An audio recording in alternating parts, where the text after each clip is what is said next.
आज हम स्टार्ट करने जा रहे हैं पार्टनरशिप का second chapter, change in a profit sharing ratio. अब देखिए इसमें है क्या।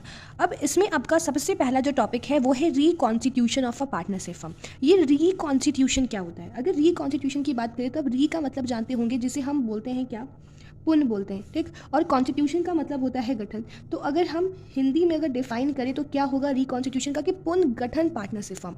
मतलब समझ कुछ आया नहीं? तो सबसे पहले हम पार्टनरशिप क्या होता है एक बार रिकेप कर लेते हैं। पार्टनरशिप देखिए, ये है पिंकी और ये है पिंकी, ये दोनों है फ्रेंड। क्या है? फ्रेंड। पिंकी का खुद का था एक बिजनेस जो था सोल प्रोप्राइटर, हम जैसे अच्छे से जानते हैं। पिंकी को प्रॉफिट हो नहीं रहा था, इसीलिए पिंकी ने कहा कि अब हम क्या कर लेते हैं, हम दोनों अपने दोस्ती को रिश्तेदारी में बदल लेते हैं। कैसा रिश्तेदारी? पार्टनरशिप की रिश्तेदारी, ठीक। जिसमें हम क्या करते हैं, जिसमें हम इस पार्टनरशिप में हम प्रॉफिट और लॉस को क्या करते हैं, डिस्ट्रीब्यूट करते हैं, और साथ ही साथ हम इसमें बिजनेस को मिलके संभालते हैं, ठीक है। ये तो हो गया पूरा पार्टनरशिप का कॉन्सेप्ट। अब लेकिन पार्टनरशिप बस करते नहीं है, पार्टनरशिप में हमें क्या करना होता है, हमें एग्रीमेंट करना होता है। क्या करना होता है? हमें एग्रीमेंट करना होता है। मतलब हमें कुछ ना कुछ तो करना पड़ेगा ना। बहुत लोग बोल के करते हैं, बहुत लोग लिख के करते हैं, ठीक, कि अच्छा आपका इतना प्रॉफिट होना चाहिए, आपको सैलरी इतनी मिलनी चाहिए, आप इतना काम करेंगे, आप उतना काम करेंगे। तो ये क्या है, ये एग्रीमेंट दो तरीके का होता है। एक होता है आपका ओरल, एक होता है आपका रिटेन। अगर ओरल की बात करें तो ओरल का तो कोई मान्यता है ही नहीं, आज बोला कल पलट गए, क्या मतलब है, ठीक। लेकिन जो रिटेन जो होता है, रिटेन जो लिखित होता है, तो उसको हम बोलते हैं पार्टनरशिप डीड। क्या बोला जाता है यहाँ पे? पार्टनरशिप डीड बोला जाता है। ये बन गया, ठीक। अब यहाँ पे पिंकी टिंकी ने आराम से पार्टनरशिप डीड बनाया और ये फ्रेंड अपने रिश्तेदारी को एंजॉय कर रहे हैं एज अ पार्टनरशिप के फर्म में, ठीक है। अब कुछ समय बाद, पिंकी टिंकी के बाद, अब आ गई बीच में एक प्यारी सी क्यूट सी, कौन? रिंकी। रिंकी ने कहा कि हमें भी अपने फर्म में दाखिला दे दीजिए, क्या है कि हमें भी करना है, और पिंकी टिंकी को ज़रूरत भी है अपने कैपिटल को आगे बढ़ाने के लिए, अपने बिजनेस को आगे बढ़ाने के लिए कैपिटल चाहिए, ठीक। उन्होंने कहा कि ठीक है, हम आपको भी क्या कर देते हैं, एडमिट कर देते हैं। तो अब जब भी पार्टनरशिप फर्म में क्या होगा, चेंजेस होगा। रिंकी के आने के वजह से इनके रिश्तेदारी में कहीं ना कहीं क्या आ गए, चेंजेस आ गए। तो इसी चेंजेस के लिए हम क्या करते हैं, फिर से एक पार्टनरशिप फर्म बनाते हैं। मतलब फिर से पार्टनरशिप डीड में कुछ चेंजेस करते हैं, जिसे बोला जाता है रिकॉन्स्टिट्यूशन ऑफ पार्टनरशिप फर्म। एक बार हम डेफिनेशन देख लेते हैं रिकॉन्स्टिट्यूशन ऑफ पार्टनरशिप फर्म का।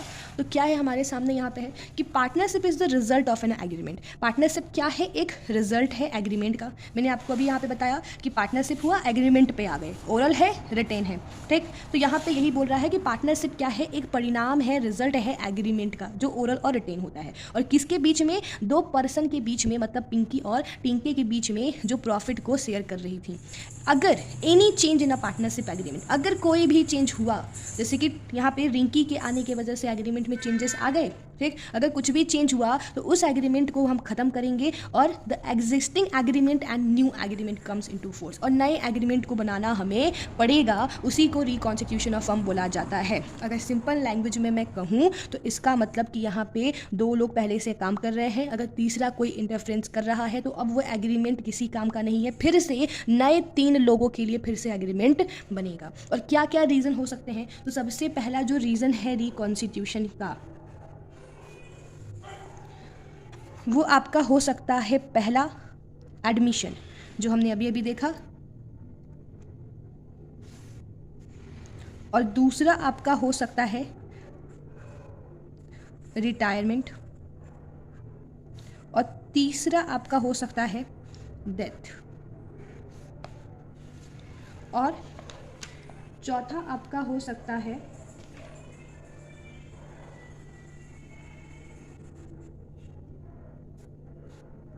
अमलगमेशन, ठीक। या पांचवा हम कह सकते हैं कि अगर हमें प्रॉफिट शेयरिंग रेशियो चेंज करना है, हमें ऐसा लगता है कि नहीं नहीं, पिंकी ज़्यादा काम करती हैं, टिंकी कम काम करती हैं, तो उनका चेंज करना है, तो हम कह सकते हैं चेंज प्रॉफिट शेयरिंग रेशियो। इस केस में भी हमारा रिकॉन्स्टिट्यूशन हो सकता है। देखिए, एडमिशन तो हमें पढ़ना ही है, हम अपने आने वाले वीडियो में पढ़ेंगे। रिटायरमेंट को भी कवर करेंगे, डेथ को भी कवर करेंगे, इसमें कोई दिक्कत नहीं है। एडमिशन मतलब कोई नया पार्टनर क्या कर रहा है, एंटर हो रहा है। रिटायरमेंट मतलब कोई जो पहले से पार्टनर है वो क्या हो रहा है, वो जा रहा है, ठीक। डेथ जो हमेशा हमेशा के लिए फुर हो गया, ठीक। और अमलगमेशन एक नया कॉन्सेप्ट है, मैं आप लोग को भी बताती हूँ। और change in a profit sharing ratio, इसका मतलब आपका ये है कि यहाँ पे पार्टनर क्या करना चाहते हैं, अपने PSR में चेंजेस चाहते हैं कि नहीं नहीं, ये ज़्यादा काम नहीं करता, हम ज़्यादा काम करते हैं, हमें ज़्यादा दो, ठीक। तो यहाँ पे हमारा जो टॉपिक है वो क्या है? वो है हमारा अमलगमेशन,